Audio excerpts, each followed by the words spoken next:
rykker ud ved jer. I arbejder stille og roligt hen imod det. Ja, det gør vi. Det gør vi. Som jeg også lige skrev til dig, så det har lige været lidt sådan, fordi vi har 11 børnehuse, så jeg skulle finde en eller anden model, hvordan det lige kunne passe sammen. Og så også fordi jeg har haft aktiviteter alle mine hverdage, så der har ligesom haft nogle andre, så jeg har bare ikke haft så meget tid. Men jeg har så lavet en julevandring, for ligesom at få kontakt til dem og sådan noget. Der har været lidt mangel på kontakt med med børnehusene generelt.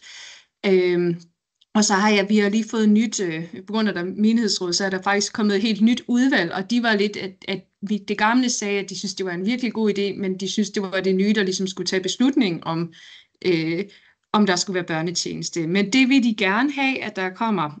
Og især efter den julevandring, der var der, altså børnehusene var rigtig glade, og især et af børnehusene ville gerne, hun kom til et andet arrangement privat, og så snakkede jeg sammen med hende og spurgte, kunne I godt have lyst til, at vi gjorde noget i løbet af året? Og det var hun virkelig frisk på, så det er hende, jeg tænker, at vi vil prøve at tage fat i, og så...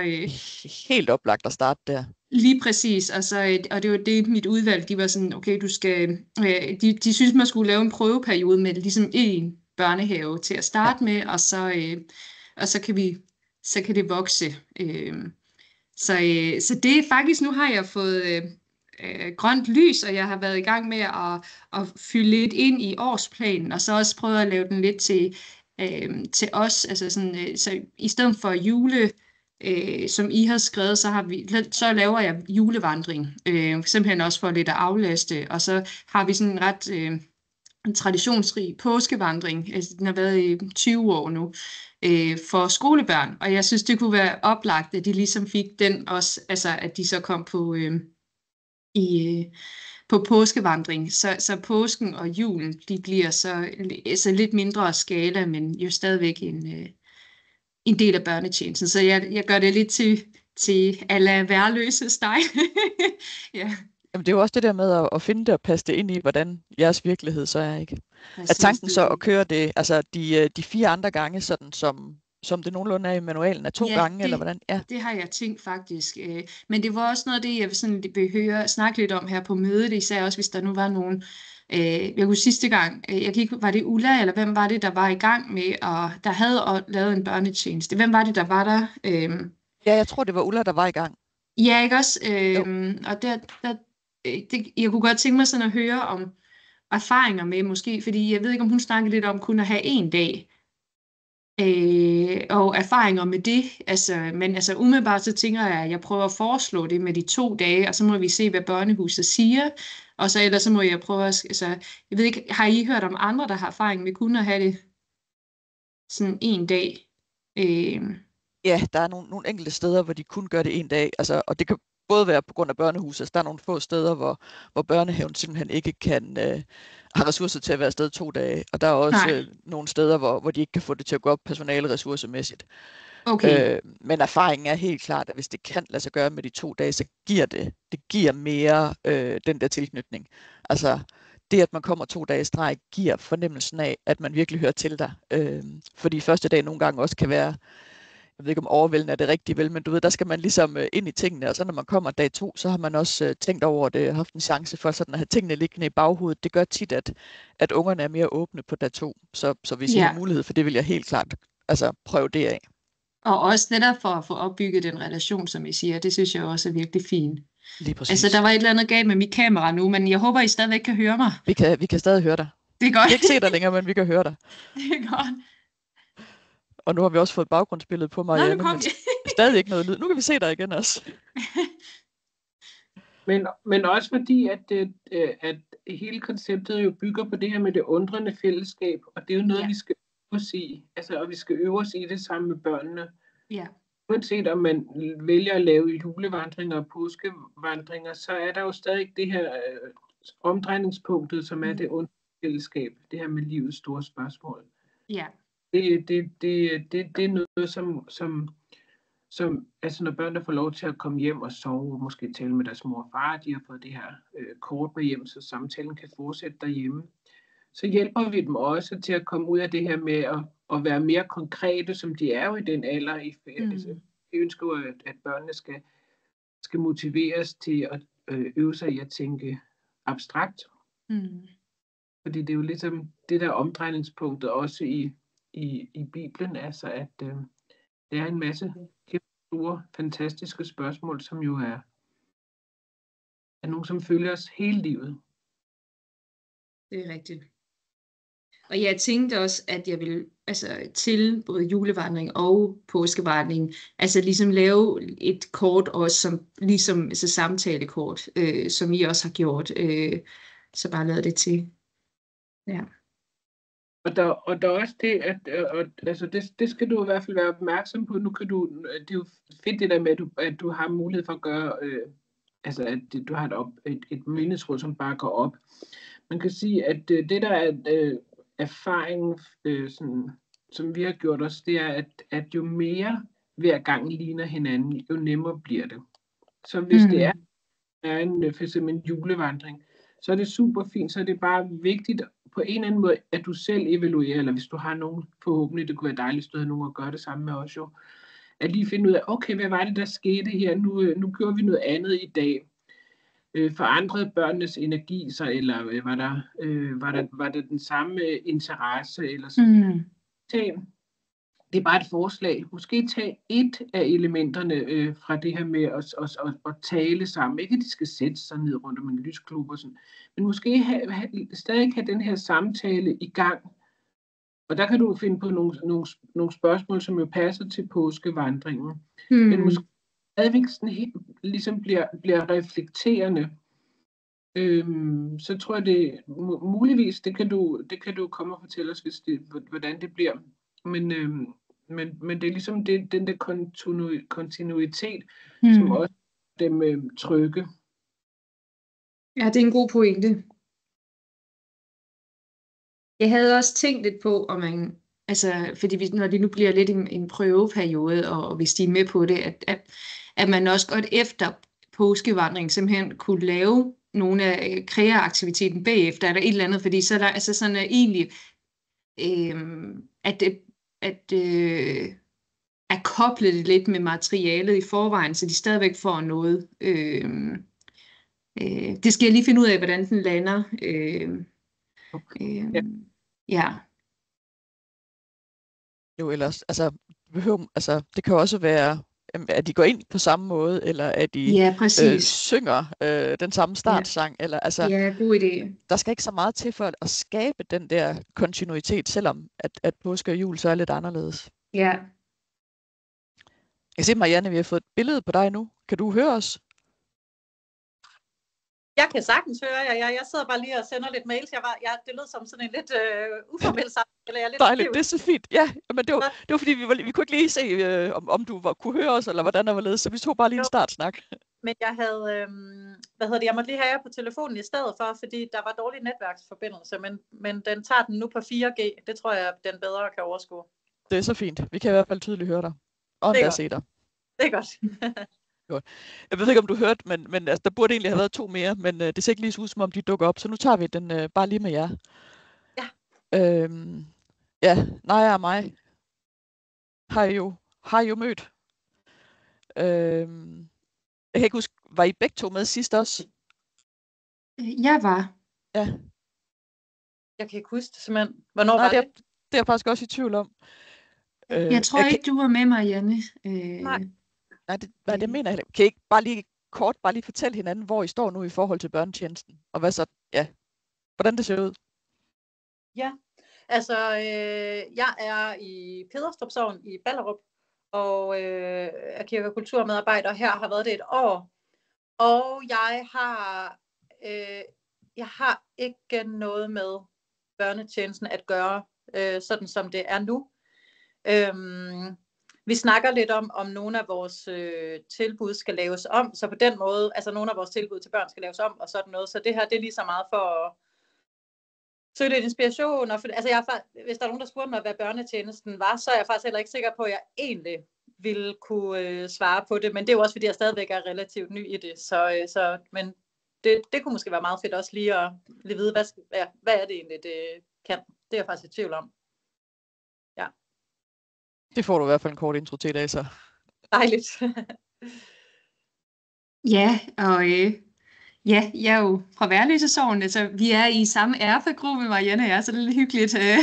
Og har så, altså jeg er i den proces, at jeg har været på jeres kursus, og har fået børnetjenesten, som jeg sagde. Jeg ved ikke, hvor meget du hørte om det, Marianne, men at jeg har simpelthen fået mit børne- og ungeudvalg til at sige ja til, at vi laver børnetjeneste. Jeg har haft jeg fik lavet en julevandring her til jul for at have et tilbud til børnehusene. Der har ikke rigtig været så mange tilbud. Altså der har i hvert fald været noget tid siden, der har været noget til børn, på grund af, at der har været udskiftning i min stilling. Så derfor skal det ligesom bygges op, og så var det sådan først at lige få et overblik over, hvor mange er der, og det viser sig, at der er 11 børnehuse ude ved mig. Og så var jeg sådan, hvordan kan jeg lave noget, som ligesom kunne, hvor vi ligesom kan imødekomme flere. Altså der er så mange, så hvordan kan man gøre noget? Og altså i Værløse så har de en ret populær, som jeg sagde, påskevandring, som altså meget traditionsrig og sådan noget. Så jeg tænkte, det kunne ligesom være, det er en kæmpe succes. Vi havde 433 skolebørn igennem i år, plus nogle spejdere og sådan noget. Så det var sådan lidt, og vi kunne lave en pendant, det er noget, det her sted kender, og så og så lave det til børnehusene. Så det har jeg så lavet, og det var ligesom også min indgangsvinkel til at finde ud af, at der er nogle af de her børnehus, der overhovedet er interesseret i at lave nogle samarbejder. Og det var der så nogen, der er. Så dem vil jeg så, jeg er kommet dertil, at jeg har nu fået det godkendt i mit udvalg, at vi laver en børnetjeneste, og jeg har fået lov at lave det som sådan en prøve med et børnehus. Så lige nu står jeg over for at skulle genkontakte det børnehus med planen, altså, og hvordan skal jeg gå til det. Så det er så langt, jeg er kommet, og min plan er, at jeg får det gjort her, her i den her uge, eller jo nok næste uge, eller i starten af juni. Så det er sådan, for jeg håber, hvis de er frisk på det, at vi så kunne starte. Det kunne jo være fedt, vi kunne starte allerede ved høst, men det ved jeg ikke, om er muligt. Ja, det må jeg lige høre dem om. Men det er så langt, så jeg er lige før at gå i gang. Anne-Katrine, når du siger det der med at lave en børnetjeneste, hvordan er det forskelligt fra at bare lave et samarbejde med et børnehus eller en børnehave i nærheden? Bare lige sådan for at forstå, hvad du mener med det. Jamen ja, det er jo egentlig et samarbejde med det er det jo. Ja. Altså, det er bare mere en børnetjeneste er lidt mere nogle faste besøg i løbet af året. Altså det er jo 6 besøg, så det er sådan, at man kommer igen, hvor julevandring har været lidt mere en enårs-event, eller hvad man kan sige. Og så prøver jeg så bare at lave nogle flere i løbet af året, som man kan komme på. Og det er jo så det konceptet er, at man, jeg ved ikke, har du materialet, Marianne? Ja, det har jeg. Det er den der lille ringe. Ja, præcis. At det er, at man har for hver sæson. Ja, nu ved jeg ikke, om jeg kommer til at fortælle. Du fortæller bare, jeg skal nok supplere bagefter. Du skal jo høre. Ja, at der ligesom er 2 dage i forbindelse med hver, hvor 2,5 time, hvor at børnene kommer, og der er nogle, hver dag har ligesom et program eller et tema. Så det er sådan, for eksempel ved høst, så er der første dag, så skal man vist bage nogle høstkranse og sådan noget, men der er sådan nogle helt fast, at man kommer, og man går ind i kirken, og man tænder et lys, og der er sådan en velkomstsang, og der er sådan nogle faste ting, man gør, og dagen efter er der også et aktivitet, men alt sammen noget, hvor man får reflekteret over og får lært om den højtid, man har med at gøre, og som du også sagde, Naja, at man ligesom får børnene til at øve dem i at snakke abstrakte, og snakke om nogle af de her store begivenheder i livet, og i hvad Bibelen fortæller. Og så for hver gang de har mødtes, så får de sådan en lille et talekort med hjem, så de egentlig har til forældrene, hvor de kan snakke videre, altså om spørgsmålene. Og de får også ofte en ting med hjem. Altså jeg kan se, jeg tror, de får høstkransen med hjem, ikke også? Så de får, der er nogle forskellige ting, man kan lave. Det er ret, du lige siger det, fordi jeg kan godt huske, jeg har kigget lidt i den bog, og jeg kan også godt huske det fra et eller andet, jeg har været på et eller andet kursus med børnetjenesten. Måske var det i Vandløse Kirke eller sådan noget. Nu kan jeg godt huske det der med, sådan, at det faktisk er sådan et forløb, der hænger sammen, og det gør måske også, at institutionerne, altså så er man ligesom fri for at gå ud og spørge dem flere gange i løbet af året, men altså, så har man, og så genkontakter man dem. Så har man simpelthen, det er jo også lidt det, jeg har været i gang med, der er jo sådan en årsplan, man kan ligesom give til dem, og så mødes vi de her faste gange og aftaler med dem om det. Ja. Og årsplanen ligger inde på børnetjenesten.dk. Der ligger sådan en værktøjskasse, hvor du kan gå ind og hente alle de her ting. Så der er en skabelon, du bare kan fylde ud, som det er manualen lige præcis. Og man siger, hele tanken med børnetjenesten, det er jo det her med at opbygge en relation. Det er jo ikke forkyndende, ligesom skoletjenesten er. Og tanken er det her med at knytte de her børnehavebørn tættere til kirken. Simpelthen give dem en idé om, hvad er det, der foregår henne i kirken, og hvad er det, de her højtider, hvad er det, de går ud på. Men samtidig give dem et rum, hvor de kan få lov at tænke over og snakke om de her store ting i livet. Fordi når man er 5 år, så fylder nogle af de her ting ret meget. Og de er stadig ret åbne for at snakke om det, men der er ikke særlig mange steder, de får lov at snakke om, kan vide, hvad der sker, når vi dør, eller hvad går det her ud på, eller altså alle de der ting, og så også det her med, at der ikke er rigtigt og forkert. De er allerede begyndt at blive skoletrænet. Lige om lidt, så skal de sidde stille, og de skal vente på tur, og det er den voksne, der har svaret. Så det her med faktisk at være i en sammenhæng, hvor vi sammen er nysgerrige på de her store ting i livet, fordi der ikke er svar. Det er virkelig noget, de nyder, og samtidig det med at komme hen i kirkerummet og møde kirkerummet, møde dem, der er henne i kirken, og få den her positive oplevelse. Det gør også enormt meget, når de skal bruge kirken igen, altså når de skal til deres første bisættelse, eller når de forhåbentlig bliver minikonfirmander eller konfirmander, så er der allerede den her begyndende relation. Så det er egentlig det, der er tanken bag. Og så beskriver manualen. Det skulle nærmest være til bare at gå i gang med manualen, og så planlægge ud fra det. Ja. Og så er det jo, så nogle gange ser virkeligheden anderledes ud der, hvor man er, og så er det, man jo lige så stille tilpasser det, så det passer til ens virkelighed, som med påskevandringen i Værløse. Men Anne-Katrine, hvis du nu lige skal sige 2 ord om, hvorfor er det, du gerne vil lave børnetjenesten? Altså, hvad er det, Jamen, jeg synes faktisk, du siger det rigtig godt, at det er netop for at skabe relationen, give kendskab. Altså, jeg synes faktisk, det var det, du sådan egentlig sagde, hvad børnetjenesten er. Det er jo faktisk også grunden til, at jeg vil gøre det. Altså,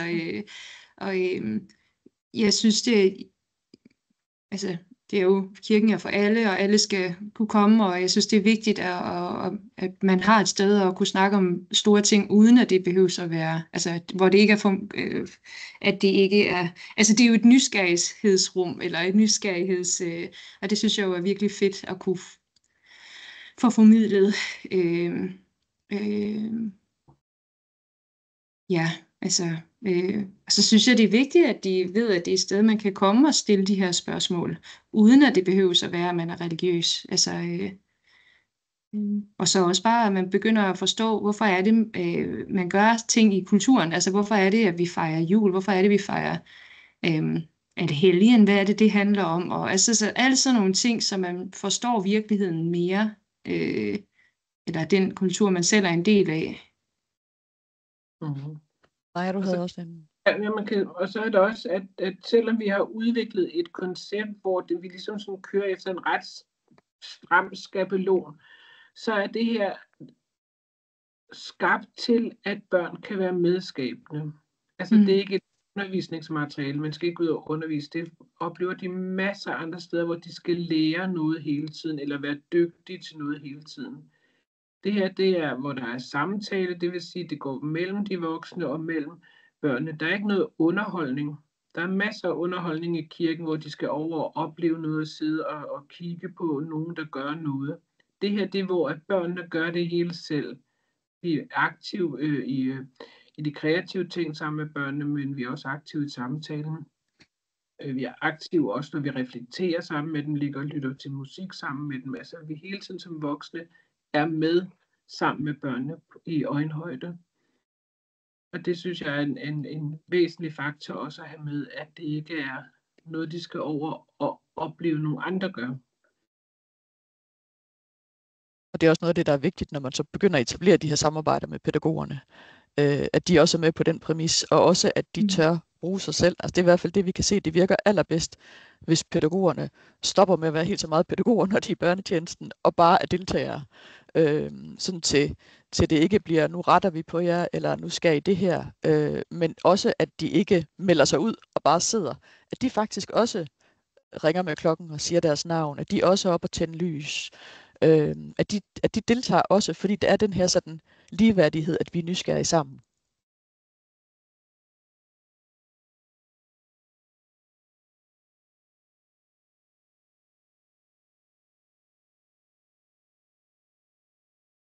Der bliver noteret, kan jeg se. Ja, jeg skulle lige sådan, det var jeg tænkte, du skulle gode ord. en chance for at skrive med. Men Anne-Katrine, hvad står du i lige nu? Du tænker, det kunne være fedt at få noget sparring på, for vi vil lige så godt tage udgangspunkt i det, tænker jeg.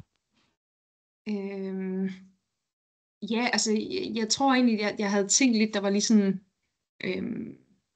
ja, der var ligesom 2 ting, jeg gerne vil spørge ind til. Det er egentlig det ene, sådan den gode måde lige at få kontakt, så jeg har jo egentlig tænkt mig at skrive til hende. Jeg har haft, altså jeg har en mail og sådan noget på hende, at skrive om jeg måske måtte komme ud og så snakke med hende, og egentlig præsentere materiale. Jeg har faktisk overvejet lidt, om jeg skal købe en bog mere, så de egentlig kan se, hvad det egentlig handler om, sådan mere konkret. Altså, Så har jeg en ekstra bog, Anne-Katrine. Har du det? Ja, det har jeg faktisk. Jeg fandt nemlig, jeg har ryddet op i mit bogskab, så jeg har en ekstra, du kan få. Det vil være fedt. Ej. Ja, du siger bare til. Det er fantastisk. Det vil jeg meget gerne. Jamen uha. Altså, det ved jeg, der er nogen, der har gjort ligesom med succes. Ja, det der med altså, at... Så det er jo egentlig mere, fordi så ved de fuldstændig, hvad de siger ja til. Altså, så har de mulighed for at kigge, og det kan godt være, at det er overvældende, men så ved de sådan, hvad det er, man tænker. Og så vil jeg selvfølgelig tage det med, jeg selv tænker er... Altså, så tager jeg måske ikke juleafsnittet med, eller... Det ved jeg ikke, det skal jeg lige finde ud af. Og så det andet, så det er egentlig, det ene spørgsmål var ligesom, hvordan præsenterer jeg konceptet bedst muligt? Og så nummer 2 del, det er så egentlig høre de der, som vi allerede var lidt inde på, erfaringer med at gøre det på 1 dag eller på 2 dage hver besøg. Og det er mere, fordi at det vil være rart allerede at være rystet til, hvis de nu siger, det bliver simpelthen for meget, at det er 2 dage, at man så ligesom havde en plan B til, at jamen, de har gode erfaringer med bare at gøre det 1 dag, eller at der måske allerede er nogen, der har lavet det, så man kunne spørge, om man måtte, hvordan har I løst det så? Eller, altså sådan, det ville være rart, synes jeg, at man ligesom allerede var forberedt på begge scenarier. Ja. Og så vil jeg også spørge, okay, 3. ting, og det var om I har erfaringer med, at nogen kun har været sådan færre gange end de 6, altså sådan, at det er 4 gange måske, eller 2 gange, eller, altså, for det kunne også godt være, altså det er jo også noget af det, jeg synes, der er fedt ved det, det er sådan ret fleksibelt, ikke også, sådan, men om I har allerede ved andre møder, eller sådan noget, haft nogle erfaringer med det, og hvad for nogen skulle man så tilbyde, hvis det var, eller, ja. Jeps. Jamen, hvis vi skal tage den der med 1 eller 2 dage først. Ja. Som jeg lige sagde, så er der nogle steder, hvor de kun kører det 1 dag. Og det er lavpraktiske årsager. Altså, det har mest været, fordi børnehaverne ikke har kunnet have voksne ressourcer til at komme afsted 2 dage. Ja. Der er så også nogle steder, hvor de har løst det ved ikke at lade det være 2 dage lige efter hinanden, men 2 dage i uger efter hinanden. Okay, ja. Det virker allerbedst, hvis det er 2 dage lige efter hinanden, fordi så er der ikke så meget sådan at skulle ind i det hver gang. Men det kan også godt fungere, det der med, fordi det netop er samme måde, vi gør tingene på hver gang i børnetjenesten, så kan det godt fungere, at hvis det nu er tirsdag, de kan overskue og komme afsted, eller det er tirsdag, de har turdag, eller hvad det nu er, så kan det også være en løsningsmodel på det. For der er ingen tvivl om, det virker bedst, hvis det er 2 dage. Og det er, jeg tror, jeg vil bruge, jeg bruger altid den der med, hvis man som voksen er på kursus. Og jeg tænker, det er måske også godt at have med i snak med pædagogerne. Man kender godt selv det der med, hvis man er afsted på 2 dages kursus med en overnatning, så kommer man meget bedre ind i tingene, og der er nogle ting, som først dukker op hos en dag 2, fordi man ligesom har fået noget input dag 1, og har reflekteret over det, og så ligesom er klar på en anden måde, eller der er kommet nogle andre tanker, og det er fuldstændig det samme med børnene. Det er især det, jeg synes, vi kan se, når det er når de det får er 2 lov at dage. sove på det, ikke også? Altså... Lige præcis. Ja. Jo, og vi ved alle sammen det der med, at det er, når man bliver puttet om aftenen, så dukker alle de der spørgsmål Ja, op ved spørgsmål, børnene. ja. Og så har de muligheden for at komme igen dagen efter og bruge dem og dele dem, og det giver noget. Ja, og også det der med, så kan der også være nogle ting, man faktisk har fået snakket med far og mor om, når man kommer hjem, som også giver nogle input til næste dag. Og så er der også, altså for mig er der også det der med faktisk at få lov at fordybe sig en lille smule. Fordi de jo allerede i den her alder, og meget mere lige om lidt, er inde i noget fragmenteret noget, hvor det er fra det ene til det andet til det tredje. Og det der med, at der faktisk er ro og tid til at få lov at bruge 2 dage på at fordybe sig i for eksempel, hvad det er at være en god ven, eller hvad temaet nu er. Det kan altså virkelig noget. Har du noget supplerende til det, Naja? Nej, ikke andet end, at jeg synes virkelig, at man i hvert fald fra kirkens side skal gøre sig umage for at få det til at lykkes 2 dage, fordi det er det, der er rigtig gode erfaringer med. I hvert fald, hvis man kirke vil tænke langsigtet, altså hvis man siger, jamen, vi kunne godt tænke os, at der kom flere kirkegængere, så er det her en meget, meget fornuftig, langstrakt investering. Så det skal det er heller ikke for, altså min plan er også, at det er 2 dage, at jeg vil tilbyde, det var mere bare, at man havde ligesom hvis der allerede var nogen, der havde en alternativ model, som virkede, så var det bare rart at vide, okay, hvem kunne jeg lige kontakte, i stedet for, at du ved, at man skal finde, altså hvordan gør jeg lige det, ikke også sådan? Jamen, der er flere, der gør det rundt omkring, eller ikke flere, der er nogen, der har været nødsaget til det. Ja. Men det ved jeg ikke, om Rikke ved præcis, hvem det er. Nej, der skal jeg nok lige lidt tilbage og grave. Men ved I hvad, det kan også være, hvis det er jo heller ikke sikkert, at det overhovedet bliver relevant. Det er bare, hvis det nu er, de sker, må jeg så bare lige skrive til jer, og så spørge. Ja, du kan altid ringe eller skrive, selvfølgelig. Ja. Og det er jo fint, altså som netop at være klædt lidt på, også hvis børnehaven siger, kan det ikke bare være 1 dag i stedet for, så har du faktisk nogle argumenter for, hvorfor er det ideelt set er 2 dage, ikke? Jo, præcis. Jo, og også brug det der på det, i bogen, der, at det understøtter deres læringsplaner i forvejen, så de bliver sådan fritaget for en masse arbejde, som de skal udføre senere alligevel. Og det tænker jeg jo er et virkelig godt argument, altså det lige passer til, dagtilbudsloven, ikke også? Ja. Jo.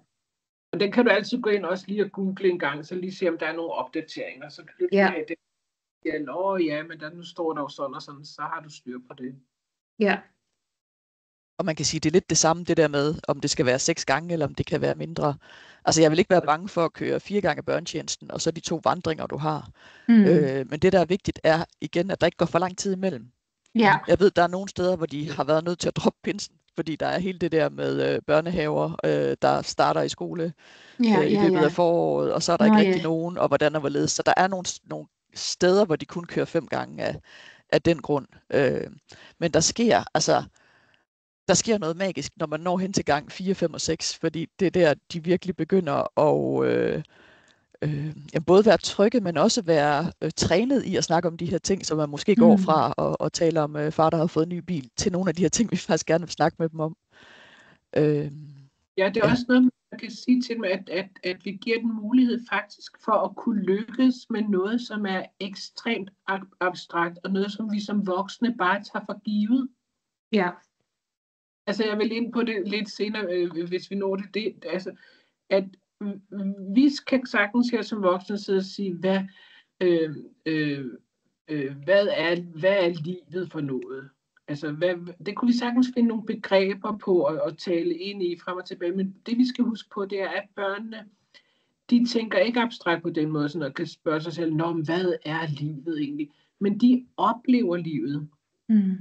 Det skal vi huske, de oplever det lige nu.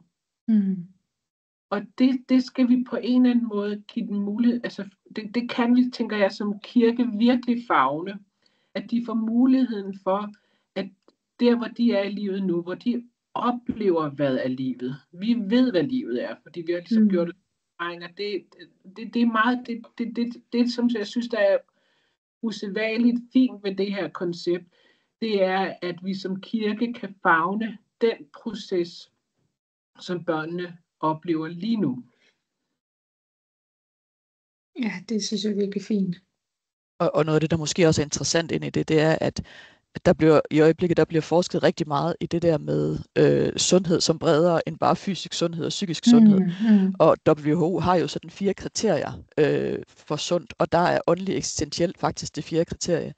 Fordi at al forskning viser det her med, at hvis du øver at tale og kunne tænke og tale om det abstrakte og de her store ting i livet, som ikke passer ind i kasser, jamen så kommer du faktisk til at stå stærkere og være mindre sårbar. Og det synes jeg jo med vores kasket er vældig, vældig interessant. Ikke? Og ja, på den måde kan man sige, at selvom det er noget, der er skabt for 13 år siden, så er det ekstremt moderne lige nu. Ja. Op i tiden. Og det er også i forhold til med skærmtid og alt muligt andet, som de bliver afledt af. Ikke? Altså hele det der med deres forestillingsevne, som er på at børn i dag har meget svært ved at forestille sig, hvad vil det sige at være, det kunne bare være bondemand, eller hvad vil det sige, altså de har ikke evnen til at forestille sig det, fordi det er noget, de bliver serveret for hele tiden med billeder. Og det er en vigtig at kunne forestille sig, evnen til at kunne forestille sig, for eksempel hvis man oplever en krise, at man kan forestille sig noget andet, end at være i krise. Eller hvis man lever i luksus og har det godt og trygt og sådan noget, at man kan forestille sig også, hvad det vil sige at leve i fattigdom. Og den evne, den er på retur. Og det er en essentiel evne for overlevelse for mennesker.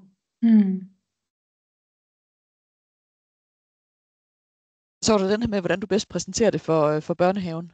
Ja.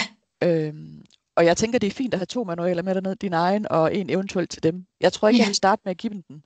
Jeg vil starte med at, altså fuldstændig som du siger, ringe og invitere dig selv på besøg, så du forhåbentlig kan komme derned, for det vil give det allerbedste. Især når det så er en, du faktisk har snakket med, ikke? Så er det også lidt nemmere at invitere sig selv og sådan sige, skal vi ikke mødes, ikke? Og så ved jeg, at altså, jeg vil sende filmen på forhånd. Ja. Eller link til filmen, fordi det hjælper med at få nogle billeder på det der med, at man mødes nogle gange, og hvad det der foregår. Det er sådan en forholdsvis hurtig måde at få nogle billeder på, hvordan ser det ud, når der er børnetjeneste. De får stemning af børnetjenesten der. Lige præcis. Okay. Og jeg kan i hvert fald se, at nogle af dem, der er svært ved at forestille sig, hvordan er det lige, det foregår, det bliver mere håndgribeligt for dem der. Og så vælg den rigtige film, den der henvender sig til børnehaverne. Ja. Der er 2 derinde, en kort og en lang. Det er den korte, du skal have der. Okay. Jeg skriver lige, det er en korte film. Det er godt. Og der ligger jo faktisk også derinde klip, altså sådan kortere klip, hvor der også er en børnehaveleder, der fortæller om, hvorfor de er gået med til det, og hvad de har fået ud af det. Jamen, jeg har været inde og se mange af filmene, men det er fedt lige at vide, hvad for en af dem. Ja. Og det jeg tror også, jeg så, at der var en til menighedsrådet og sådan noget. Jeg er lidt i proces med også at få det på hjemmesiden og sådan noget, men jeg var lige lidt sådan, altså når det er en prøveperiode, om jeg skal have det på en uge, eller sådan, du ved, jeg har lige været lidt sådan i... Det vil jeg helt klart gøre. Ja. Det du gør. For du kan lige så godt begynde at fortælle historien om det. Det fortæller også noget om, hvad det er, I gør, ikke?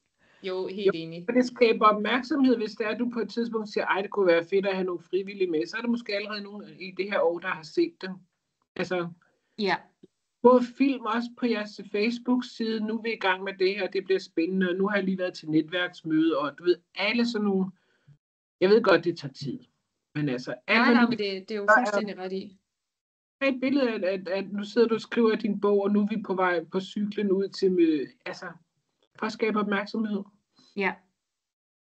Du kan gå ind og se også lidt, hvad live han ligger også. Men du er jo inde i den her børnetjenestens netværksgruppe på Facebook også.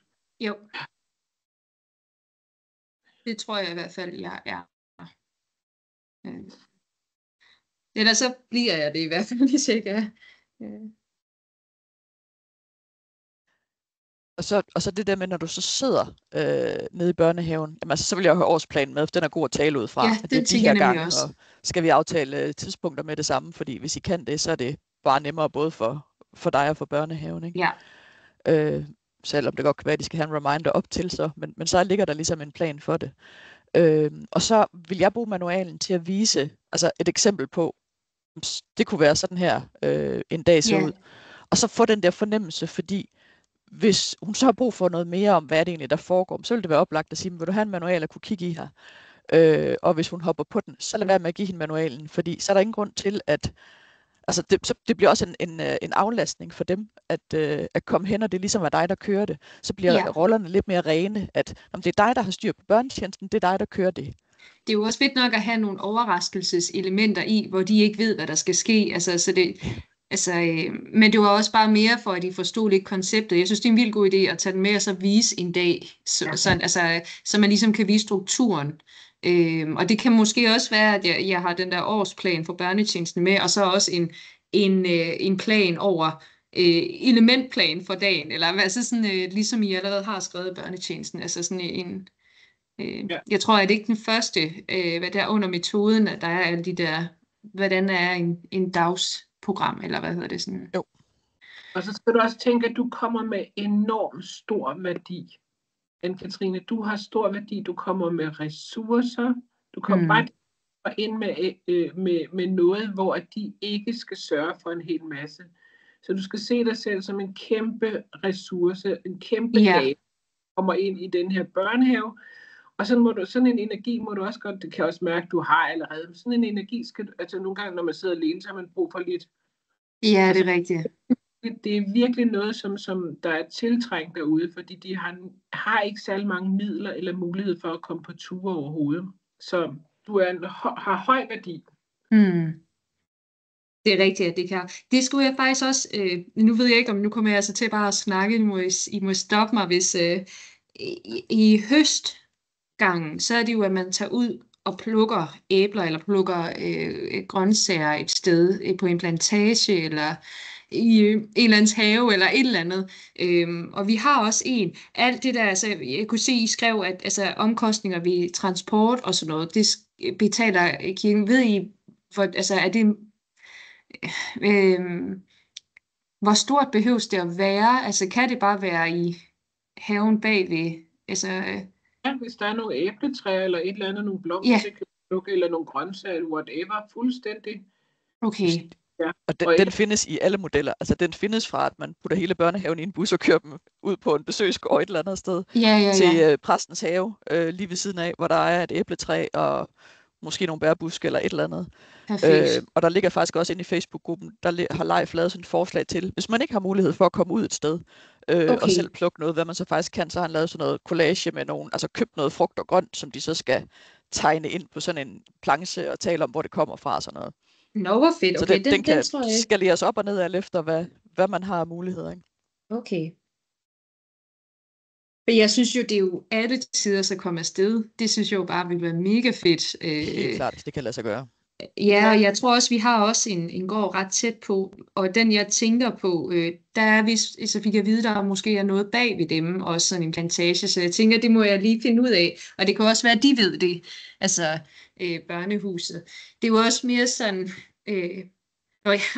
jeg har en del, altså sådan, ved I sådan økonomisk, hvor meget det koster at have børnetjeneste generelt, for det er jo også noget af det, som vi lige ved at lægge budget for 26, hvor det er kommet med. Altså, jeg kunne ikke lige se det i bogen, ikke, hvad jeg bare har overset det.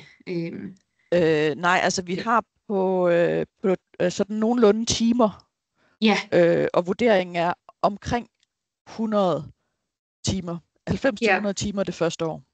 Ja. Det første år, så bliver det jo reduceret. Ja. Ind i det. Og det du skal også tænke på, Anne-Katrine, det er, at du må gerne ringe til provsten og spørge, om der er midler. God idé. Du kan også selvfølgelig spørge dit menighedsråd, det er klart. Du kan også se, om der er nogle fonde eller et eller andet. Altså, det er en god idé, ja. Altså, jeg har fået... Vi har sat penge af i næste budget til det. Altså, og jeg synes bare, det var lidt svært at vide, hvor meget man skulle sætte af og sådan noget. Altså, det var sådan lidt det der, hvor meget koster materialerne og sådan. Altså, jeg kunne godt se, det er jo ikke alverden, men alligevel. Altså materialerne er et sted mellem 1 og 3.000, alt efter, altså for et år, alt efter hvad I har i forvejen. Altså, hvad har I af tusser og papir og sådan noget i forvejen? Ja. Men 3.000, så kan du nærmest købe nyt ind. Men det tror jeg er fint. På et år til børnetjenesten. Jeg tror faktisk, det er det, jeg Udover selvfølgelig, hvis I skal ud og have en bus, så kommer den over. Ja. Perfekt. Så jeg tror, jeg har budgetteret rigtigt. Det var dejligt. Det er dejligt at opdage. Perfekt. Det var det, fordi så, altså, når man så præsenterer det for udvalget, og sådan, så har de nemlig også været med meget, og hvad det synes jeg var lidt sådan, det kunne jeg ikke lige helt vide på forhånd, synes jeg, hvordan, så det var dejligt lige at vide. Ja. Marianne, hvad tænker du, når du sidder og hører alt det her? Nu får du sådan lidt et presskursus til børnetjenesten direkte ind. Jeg synes, det lyder mega godt, og vi skal muligvis omstrukturere, altså som jeg nævnte, vores tilbud til børn og unge. Så jeg synes faktisk, den her model, altså nu har jeg har ikke sat mig ned og sådan læst hele bogen igennem, og det kan man jo sagtens. Så jeg synes, det lyder, håndgribeligt, og jeg kan godt, når jeg har kigget i bogen, altså jeg kender ikke det, hvis man læser en manual, så tænker man, det kan slet ikke overskue, det virker sådan alt for fjernt og teoretisk og alt sådan noget, og det gør det her jo overhovedet ikke. Så jeg tænker egentlig bare, at det at sidde sådan og lytte til det, at det gør jo, at så kommer idéerne frem her. Vi har sådan set, altså vi fungerer allerede meget godt med de udbud, vi har, sådan, og vægtningen af udbud eller tilbud til børn og tilbud til ældre for eksempel. Altså det er det, jeg sidder med begge dele, og sidder med også sådan kirken i lokalsamfundet og sådan noget. Så på den måde har jeg sådan set rigeligt at lave. Men jeg synes det her, det er en god måde. Og så kan jeg godt lide det der med netop, og det synes jeg faktisk den måde, du sagde det på, Anne-Katrine, da du fortalte om, hvorfor du synes, det var en god idé. Altså det her med, at det er også en måde at aflæse vores samfund på. Og altså det giver mulighed for at tale om de større ting, men det er en måde at aflæse vores kulturelle samfund på, som er et religiøst samfund. Altså det ligger i det. Det kan ikke skilles ad. Og det, og så kan jeg bare godt lide, at den er så, jeg kan huske, når jeg sådan lige har kigget i den sådan, at den er så hands-on. Så jeg tror bare, nu er det tid. Jeg kan godt mærke, at nu er det tid.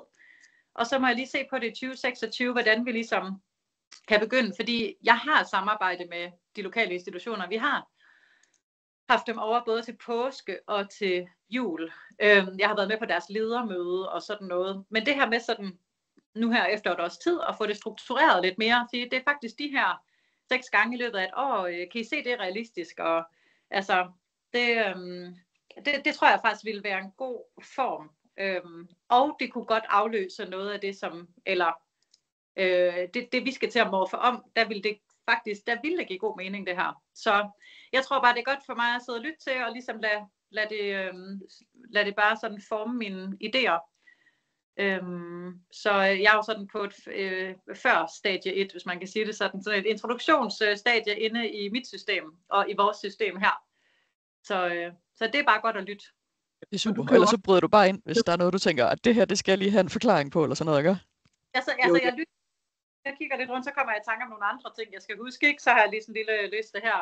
Så jeg tror bare, det er godt for mig bare sådan at være med på den her måde. Altså jeg vidste faktisk heller ikke helt. Jeg havde bare tilmeldt mig, så tænker jeg kunne faktisk ikke huske, hvad vi skulle. Så, jeg slukker lige en telefon. Du kan også gå på besøg hos Anne-Katrine, når hun nu går i gang, og så komme over og være med en gang og følge det. Det er jo nemlig det, og vi sidder jo også i RFA-gruppe sammen, og jeg ved også godt, de har den der vandring der, og altså der er mange i RFA-gruppen, der faktisk har elementer af det her. Så det er, ja. Og det er virkelig noget af det, vi gerne vil opfordre jer til. Altså det der med at få brugt hinanden, ikke? Fordi man kommer bare tit til at sidde alene med det. Så det der med at kunne komme over og besøge og se, nå, det er faktisk sådan, I gør det, eller lige få det der skud energi, man har brug for, eller sætte sig sammen, eller have telefon, eller fysisk, og sige, nå, men nu skal vi have pinse. Hvad kunne være gode indgangsvinkler til at snakke om det? Eller, altså bare et eller andet, så I ligesom får brugt hinanden, det tror jeg virkelig kunne give meget. Det er klart. Jeg havde faktisk også overvejet, om man skulle lave børnetjeneste sammen. Altså jeg har Værløse og Havskov Sogn har sådan et pastoralfællesskab, så vi har samme præster, og vi har også afdækker hinanden organister feriedækker hinanden, og kirketjenerne og alt sådan noget, så vi har rigtig meget fælles. Jeg havde faktisk, og der er nemlig en kirkekulturmedarbejder der også, der hedder Nicole, og jeg havde også tænkt, at man kunne måske også gøre noget fælles. Altså sådan, nu tror jeg vil prøve at starte op selv, men det kunne være fedt, og at det kunne man måske også gøre, altså så var vi egentlig to om det, så det er både det, der er i Hareskov og det, der er her, at vi ligesom hjælper hinanden.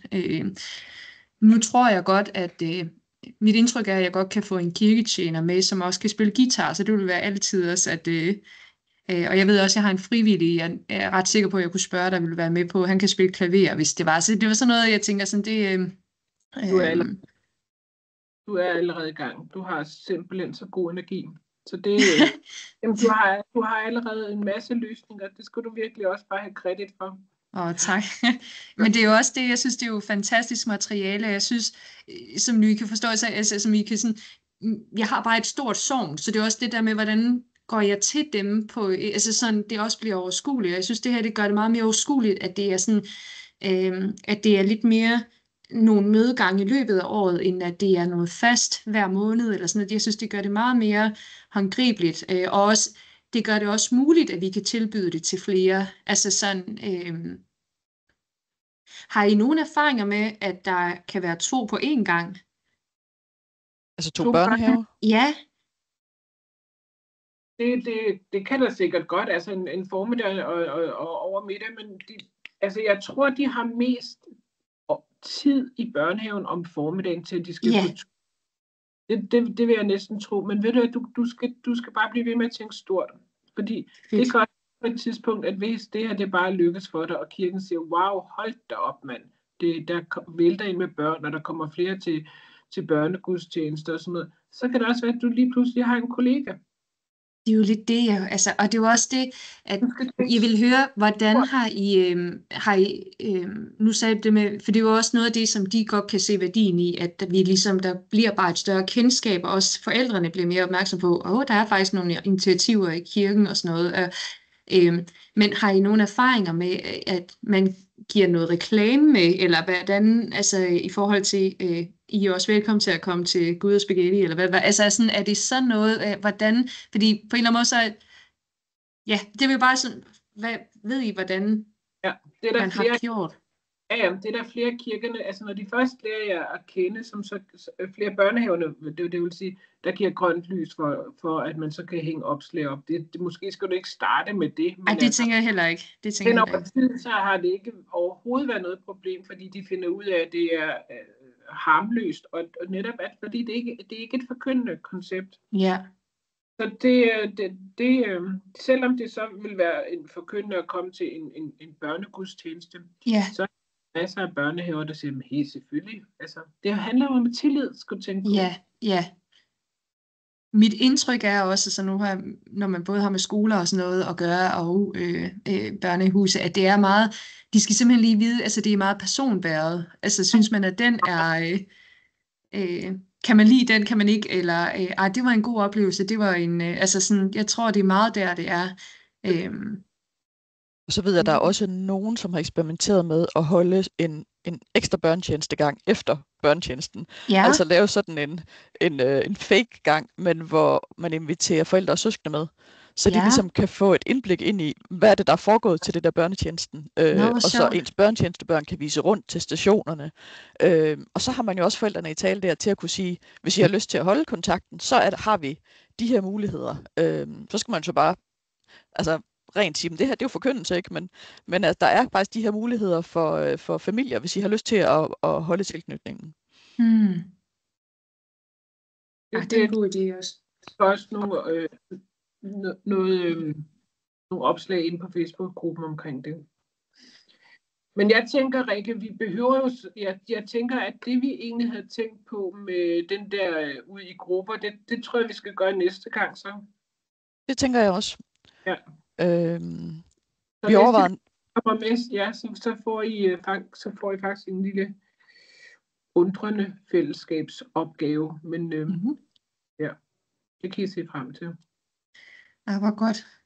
Det er fordi, vi overvejer nemlig næste gang, altså om et halvt år, når der så er møde igen, at vi så vil sætte det her med det undrende fællesskab på som temaet på det. Altså at de kunne få lidt hands-on på, hvordan er det så, vi snakker med de her børn, i håbet om, at så vil der være en del af jer, der faktisk har haft dem de første gange, og så kunne det måske være rart at få fyldt lidt på det, og få lidt konkrete erfaringer der. Er der noget, hvor du tænker, det kunne være fedt at have som tema på en netværksgang? Jeg synes, det der lyder rigtig godt. Altså, jeg tror måske, at det vil være noget, der kommer, hvis det lige lykkes mig at få det igennem. Og, så jeg tænker, at så vil jeg kan huske, da jeg tilmeldte mig til mødet her, altså kunne man lige skrive ting, og det tror jeg vil gøre i forbindelse med det, at der vil være nogle ting der, som fylder, eller altså nu, Erfa-gruppen mødes også heldigvis rimelig ofte, så jeg tror også, det vil være noget, jeg vil tage op der. Jeg ved ikke, er der nogen ellers i gruppen, der har børnetjeneste? Det tror jeg ikke, vel? Ikke hvad jeg ved af, men det skulle ikke undre mig, om de havde, jeg kan bare ikke lige huske, at vi har talt om det, men jeg tror, de har kendskab til det i hvert fald, men jeg ved ikke om... Jeg tænker næsten, Doris må have prøvet det på et eller andet tidspunkt. Hun er så aktiv. Ja, det er rigtigt. Det kunne godt være Doris, ja. Det må vi spørge om, da vi har møde i juni. Spørg dem endelig. Og hvordan, for jeg kan se, det var Stine fra Hornbæk og Ulla fra Sminderød, der egentlig var tilmeldt her også. Er I tæt på nogle af dem, og ved, hvordan er hvorledes med dem? Nej, altså jeg kunne huske, Ulla var med sidste gang, er jeg ret sikker på, og jeg tror, det var hende, som sådan... der havde vi faktisk snakket lidt om jeg skulle tage ud og besøge hende i forhold til, og det er jeg simpelthen ikke nået, for ligesom at opleve, hvordan har hun lavet en børnetjeneste. Og det kunne jeg måske godt tænke alligevel, altså sådan at være med en gang, hvor jeg ligesom ser det i et helt igennem, men det ved jeg ikke, det må jeg lige se, om det kan... Og der at gribe fat i hende og høre. Det tænker jeg nemlig, at det kunne... Og ellers så ved jeg, der er også et par steder i København, der er gået i gang også, hvis... Ja. Men det kan du lige sige til, hvis, så kan jeg finde nogle kontaktpersoner til dig. Fedt. Jeg har faktisk også prøvet at søge bare, altså så jeg tror, var det Hillerød Kirke, der også har lavet børnetjeneste, eller, altså der var sådan nogle, hvor jeg tænkte, okay, det lyder spændende. Og vi har lavet sådan et kort ind på børnetjenesten.dk, hvor vi anbefaler folk, når de går i gang, at få sat sig på, så I kan se, hvor der faktisk er børnetjenesten. Det tager lidt tid at få folk til at sætte tingene ind, men det kommer lige så stille, så der kan du også altid gå ind og se. Og husk selv, når du kommer i gang, forhåbentlig efter sommer, så ind på kortet. Yes. Så andre også kan se. Og Anne-Katrin, det kan være, at jeg kan få lov at komme med ud og se en gang, hvordan det er, hun gør det, ikke? Jo. Ja, jeg kan da godt se det. Find en børnetjeneste. Hvordan opret dit eget? Okay, perfekt. Jamen, det skal jeg prøve at huske, og ellers så husker I mig på det om et halvt år, ikke også? Lige præcis. Ej, fedt. Lige præcis. Og jeg ved, at Stine der i Hornbæk er ikke, det var mere for at få en idé om, lidt ligesom dig, Marianne, er det her noget, vi skal kaste os ud i? Ja. Men jeg tænkte faktisk, at vi talte du faldt lige ud, prøv igen. Andre, vi synes var rigtig spændende. Kan I høre mig nu? Ja. Okay. Jeg tænker, at det også ville være noget, vi vil tage med til Erfa-mødet. Altså lige om det kunne være relevant. Ja. Super god idé. At få erfaringer fra andre, der har gjort det. Det er virkelig, altså det her, det er noget, der lige er med til at få det på ens indre dagsorden. Men herfra, så netop det der med at tage det med videre ud i Erfa-gruppen, det vil være ret motiverende, fordi så er det så tæt på, det kan være på, at man selv gør det, når man taler med en, der lige har gjort det, eller lige skal til at gøre det, eller sådan noget. Så det kunne jo også være en gruppe, man lavede, altså os, der laver skoletjenesten, enten i ens provsti, eller i ens stift, så man bliver holdt sammen med ens, altså i sådan en erfaringsgruppe. Men det kan jeg tale mere med om på, jeg kan tale mere med på min egen idé, når jeg selv har lidt erfaring med det. Men det kunne godt være. Det ved jeg ikke, om der findes allerede, om der findes nogle skoletjeneste, netværk, Erfa-grupper. Jeg ved heller ikke, om der gør på skoletjenesten. Nej. Altså man kan sige, det er jo lidt et forsøg, vi gør her på børnetjenesten i 2 år, og holde dem her online. Og så håber, at vi har fået netop bygget nok netværk op til, at jamen, om vi så fortsætter online, eller om det bliver, vi bor faktisk så tæt på hinanden, det er fedt at mødes hos hinanden, eller hvad. Det må vi jo se, hvor det bevæger sig hen. Det kommer igen meget an på, hvad er det for nogle personer, der griber børnetjenesten lokalt, ikke? Ja. Godt. Men ellers så gælder det jo, at hvis I løber ind i noget, så er I jo velkommen til at hive fat i Naja eller mig undervejs. Så smid os en mail eller en telefon. Det står inde på børnetjenesten.dk's kontaktoplysningerne altid. Altid. Ja, det er så fedt. Tusind tak. Fedt. Ellers vil jeg bare lige høre, må jeg lægge en optagelse af det her møde ud til dem, der så ikke alligevel var med i dag? Jeg skal selvfølgelig nok, jeg skærmer lige vores billeder og sådan noget, men sådan til, jeg tænker, der har været mange gode snakke, som mange kunne blive inspireret af at høre med på. Vil det være okay? Det er helt fint for mig. Gerne for mig. Super. Godt. Er der nogen af jer, der har mere, så sig endelig til. Nej, det bliver spændende. Jeg håber, at det lykkes at komme i gang her lige om lidt. Ja. Det håber også. Vi krydser fingre for, at det lykkes efter sommerferien. Det kunne være fedt at Men starte jeg tror, med altså, høst, jeg ikke? har sådan 2 børnehuse. Der er et børnehus, der kommer her i vores... Altså, vi har jo 2 kirker, og der er et børnehus, der kommer de hører lidt til hver deres, og der er et, der kommer i den her Værløse kirke hver anden torsdag og leger, og dem tænkte jeg også kunne være relevant at få, og de var også med på julevandring, så det var også sådan nogen, jeg kunne sådan, at de er lidt inde i, de har jo selv valgt at komme, ikke også, altså, og bruge os, så det synes jeg ville være fedt at få. Det kunne godt være, at det var spændende også, at der var et i hver sted, altså hver kirke, som vi prøver det af i forskellige rammer, så at sige. Ikke? Men, Det kunne også sagtens give noget. ja, men, jeg ved ikke lige hvorfor. Men jeg håber lige meget at jeg i hvert fald har prøvet med en af de 2. Ja. Det krydser vi fingre for, og glæder os til at høre forhåbentlig en hel masse om det om et halvt år. Det håber jeg også. Ja. Godt. Jamen, god fornøjelse med det så. Ja, tusind tak. Tusind tak for det spændende materiale her. Og for al rådgivning. Bliv på, alt er muligt. Det gør vi. Fortsat god dag. I lige måde. Hej hej. Hej hej.